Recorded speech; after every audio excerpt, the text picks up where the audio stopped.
இயேசுவின் நாமத்தில் உங்களுக்கு வாழ்த்துக்கள். கர்த்தராகிய இயேசு கிறிஸ்து உங்களை மிகவும் நேசிக்கிறார். இந்த பூமியில் 2000 ஆண்டுகளுக்கு முன்பதாக இயேசு கிறிஸ்து நமக்காக இந்த பூமியில் வந்தார்.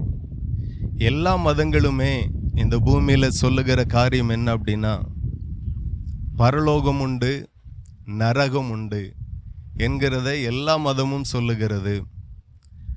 அந்த பரலோகத்துக்கு போக வேண்டுமேயானால் என்ன செய்ய வேண்டும் என்று சொல்லக்கு இயேசு கிறிஸ்து இந்த பூமியில் இறங்கி வந்தார். 2000 ஆண்டுகளுக்கு முன்பதாக இயேசு கிறிஸ்து இதே போல ஜனங்களை சந்தித்து பல பட்டணங்களுக்கு, பல கிராமங்களுக்கு போய் ஒரு மனுஷன் வாழும் போதும் இந்த பூமியில் ஆசீர்வாதமாக இருக்கணும், வாழ்ந்து முடித்த பிறகும் அந்த மனுஷனுடைய ஆத்துமா நரகத்துக்கு போயிடக்கூடாது, பரலோகத்துக்கு போகணும்.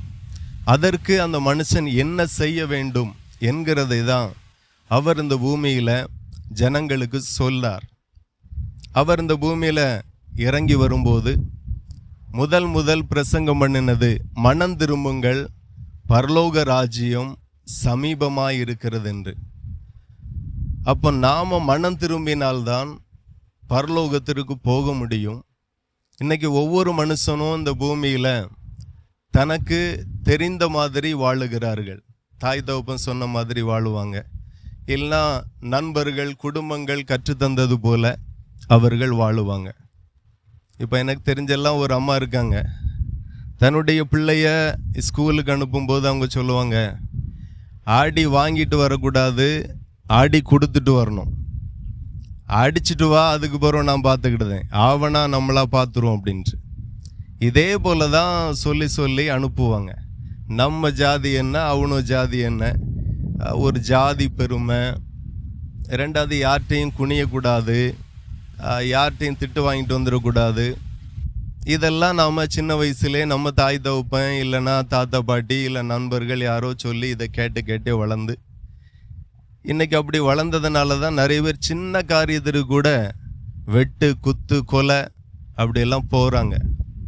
நீங்கள் நல்லா பார்த்தீங்கன்னா, இப்போ சமீபத்தில் ஒரு 2 வாரம் முன்ன கூட ஒரு கொடை விழாவில் 2-3 பேரை வெட்டி 2 பேரை ஸ்பாட்லே இறந்துட்டாங்க.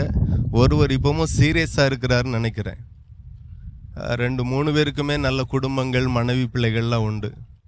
பரிதாபம், ஒரு மனுஷனுக்கும் சண்டை, ஒரு அடித்து விட்டுருக்கலாம், கை காலை முறிச்சு விட்டுருக்கலாம், ஆனால் கொலையே பண்ணிட்டாங்க. இதெல்லாம் எப்படின்னா, ஒருத்தனை பார்த்து ஒருத்தன் செய்கிறது, சினிமாவை பார்த்து ஒருத்தன் செய்கிறது, இதுதான் உலகத்தில் நடந்து கொண்டு இருக்கிறது. ஆனால் இயேசு கிறிஸ்து இந்த பூமியில் எப்படி வாழ்ந்தார் அப்படின்னா, ஒரு கணத்தில் அடைந்தால் மறு கணத்தை காட்டுங்கள், அப்படி தான் அவர் சொல்லி கொடுத்தார். அவர் இந்த பூமியில் அப்படி தான் வாழ்ந்தார். சிலுவையின் பாடு வரும்போது அவரை அடித்தார்கள், சவுக்கினால் அடித்தார்கள், ஆணிகளால் கடாவுப்பட்டார், எல்லாவற்றையும் தாங்கினார். இயேசு கிறிஸ்து பரலோகத்துக்கு போகும்படி வெறும் என்னை போல பேசிட்டு மாத்திரம் இல்லை, அவர் வாழ்ந்து காட்டினார். ஆண்டவருடைய வார்த்தை சொல்லுகிறது, நானே வழியும் சத்தியமும் ஜீவனுமாய் இருக்கிறேன் என்று சொல்லி. அவர்தான் ஒரு மனுஷனுக்கு வழி. அப்போ ஒரு மனுஷன் பரலோகத்துக்கு போகணும்னா ஆண்டவர் என்ன சொல்லுகிறார் அப்படின்னா, ஆவியில் எளிமை உள்ளவர்கள் பாக்கியவான்கள், பரலோக ராஜ்யம் அவர்களுடையது என்று ஆண்டவர் வேதத்தில் எழுதியிருக்கிறார். அப்போ ஒரு மனுஷனுக்குள்ள எளிமை இருக்கணும். வாயில் வந்த மாதிரி பேசக்கூடாது. தூசணமாக பேசுகிறவர்கள் நிறைய பேர் உண்டு, பொறாமையாய் பேசுகிறவர்கள் நிறைய உண்டு, மேட்டிமையாய் பேசுகிறவர்கள் நிறைய பேர் உண்டு. ஆனால் ஆண்டவர் சொல்லுகிறார், ஆவியில் எளிமையாக இருங்க.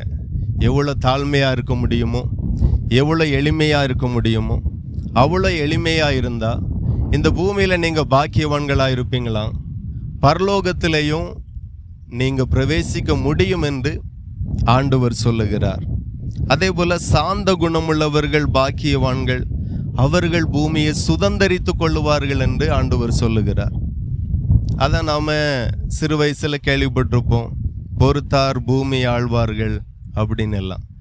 ஆனா ஆண்டவர் வேதத்தில் என்ன எழுதியிருக்கிறார்னா, சாந்த குணமுள்ளவர்கள் பாக்கியவான்கள், அவர்கள் பூமியை சுதந்தரித்துக் கொள்ளுவார்கள் என்று ஆண்டவர் சொல்லுகிறார். அப்போ ரொம்ப சாந்த குணமா இருங்க. ஆண்டவர் ரொம்ப சாந்த குணமா இருந்தார்.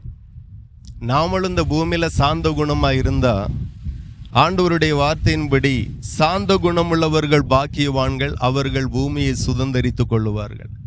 சாந்த குணமாக இருந்தால் பரலோகத்துக்கும் போகலாம், இந்த பூமியில நிறைய ஆசீர்வாதங்களை நம்ம பெற்றுக்கொள்ளலாம். ஆண்டவர் வேதத்தில் எழுதியிருக்கிறார், பெருமை உள்ளவனுக்கு தேவன் எதிர்த்து நிற்கிறார்.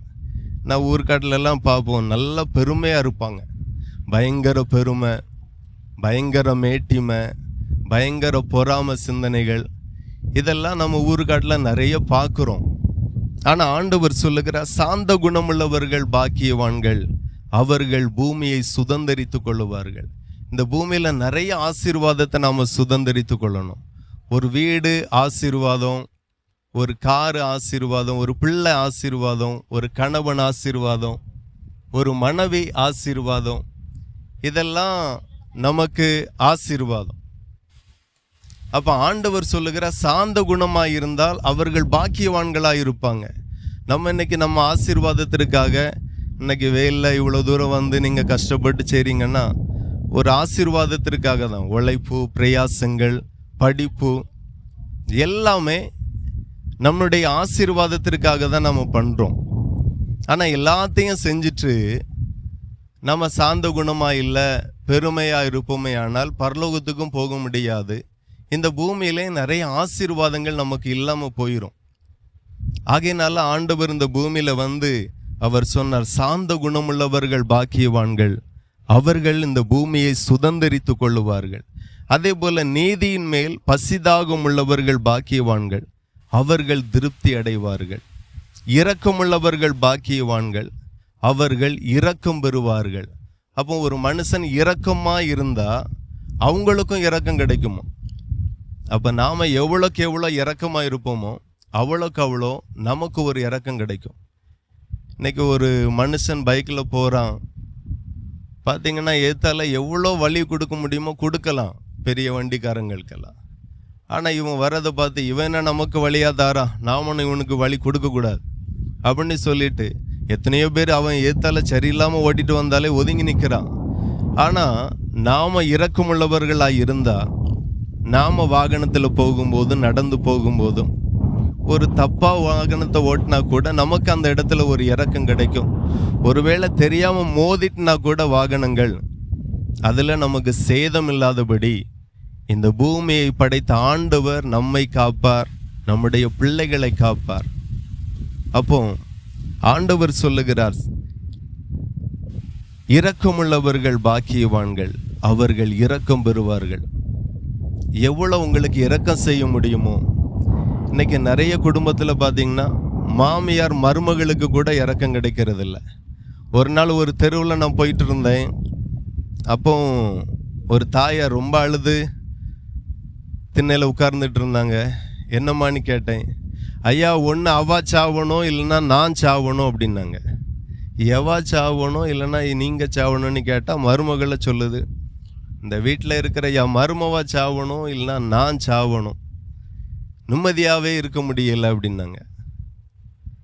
அவன் பார்த்தீங்கன்னா இரக்கமுள்ளவர்கள் பாக்கியவான்கள், அவர்கள் இரக்கம் பெறுவார்கள்.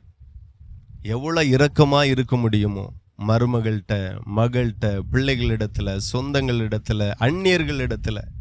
இப்போ நான் யாருன்னே தெரியாது, ஆனாலும் இந்த இடத்துல அமைதியாக இருக்கிறீங்க. சிலர்னா திட்டி அனுப்புவாங்க. இதெல்லாம் ஒரு சாந்த குணத்துக்கு அடையாளம்.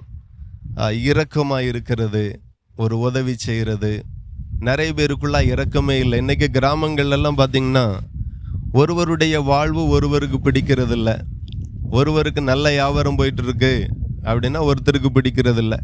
ஒருத்தர் குடும்பம் நல்லா வந்துட்டு இருக்கு அப்படின்னா அவங்களுக்கு பிடிக்கிறது இல்லை. எப்படி கவுக்கலாம், எந்த மந்திரவாதிட்ட போகலாம், எப்படி மந்திரம் பண்ணலாம், எப்படி விழத்தள்ளலாம் அப்படின்னு தான் நிறைய பேர் அதை செய்கிறாங்க. ஆனால் ஆண்டவர் சொல்லுகிறார், இரக்கமுள்ளவர்கள் தான் பாக்கியவான்கள், அவர்கள் இரக்கம் பெறுவார்கள். அப்போ நாம் எவ்வளோ தூரம் இரக்கமாக இருக்கிறோமோ ஆண்டவரும் நமக்கு இரக்கம் கிடைக்கும்படி இந்த பூமியில் தயவு செய்வார். எத்தனையோ மனுஷன் போகிறான், வாகனத்தில் போகிறாங்க, 70 வயசு வரைக்கும் ஒரு விபத்தும் இல்லை, ஒரு ஆபத்தும் இல்லை, ஒரு நாசமும் இல்லை, ஒரு மோசமும் இல்லை. கர்த்தர் அவர்களுக்கு இரக்கத்தை கொடுக்கிறார், அவர்களுடைய பிள்ளைகளுக்கு இரக்கத்தை கொடுக்கிறார். நாம் ரொம்ப இரக்கமாக இருப்போம், ஆண்டவர் நமக்கு இரக்கம் செய்வார், நம்முடைய பிள்ளைகளுக்கு அவர் நிச்சயமாக இரக்கம் செய்வார். ஆகையினால நான் என்ன சொல்ல வரேன்னா, எவ்வளோ இரக்கமாக இருக்க முடியுமோ. சுபாவம் ரொம்ப முக்கியம். அன்பாக இருக்கிறது, தயவாக இருக்கிறது, பாசமாக இருக்கிறது, விட்டு கொடுக்கிறது, மன்னிக்கிறது, இதை தான் இயேசு கிறிஸ்து இந்த பூமியில் எல்லாருக்கும் கற்றுக் கொடுத்தார். அவரும் அப்படியே தான் வாழ்ந்தார். சரி, நாங்கள் இப்படியெல்லாம் வாழ்ந்துட்டோம் தெரியாதனமா அப்படின்னா தான் இனி என்ன செய்ய, நாங்கள் நரகத்துக்கு போவோமா பரலோகத்துக்கு போவோமா அப்படி ஒரு கேள்வி வரும். நம்முடைய பாவங்களுக்காக தான் இயேசு கிறிஸ்து 2000 வருடங்களுக்கு முன்பதாக இந்த பூமியில் வந்து சிலுவையில் அறையப்பட்டு இரத்தத்தை சிந்தி ஒரு குடும்பத்திற்காக, ஒரு மனுஷனுக்காக ஆடு பலியை கொடுக்கிறது போல முழு உலகத்தினுடைய பாவத்தையும் சிலுவையில் சுமந்து இயேசு கிறிஸ்து இந்த பூமியில ஜீவனை கொடுத்தார். அதை விசுவாசித்து, ஆண்டவரே என் பாவத்தை மன்னிங்கன்னு கேட்டால் நிச்சயமாய் ஆண்டவர் நம்முடைய பாவங்களை மன்னிப்பார், நம்மை ஆசீர்வதிப்பார். ஸோ நான் இந்த ஆண்டவருடைய வார்த்தையை மட்டும் நான் உங்களுக்கு சொல்லியிருக்கிறேன். எவ்வளோ முடியுமோ சாந்தமாக இருங்க, நீதி செய்யுங்க, ஸ்தோத்திரம், இரக்கம் பெறுங்க, இரக்கமுள்ளவர்களாக இருங்க. இருதயத்தில் சுத்தமுள்ளவர்கள் பாக்கியவான்கள், அவர்கள் தேவனை தரிசிப்பார்கள் என்று சொல்லப்பட்டு இருக்கிறது. ஆகையினால ரொம்ப இருதயத்தில் சுத்தமாக இருங்க. ஒரு வைராக்கியம் வேண்டாம், ஒரு பொறாமை வேண்டாம், ஒரு எரிச்சல் வேண்டாம்.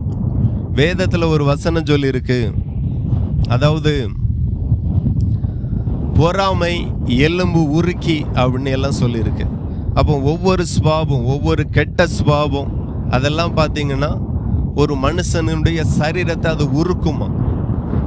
அப்போ நல்ல சுபாவத்தோடு நாம் இருப்போமே ஆனால் இந்த பூமியில் நாம் ரொம்ப நல்லா இருப்போம்.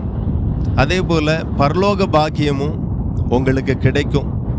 உங்கள் பிள்ளைகளை ஆண்டவர் பாதுகாப்பார். இதை நீங்கள் செய்யுங்க, நீங்கள் ஆசீர்வாதமாக இருப்பீர்கள்.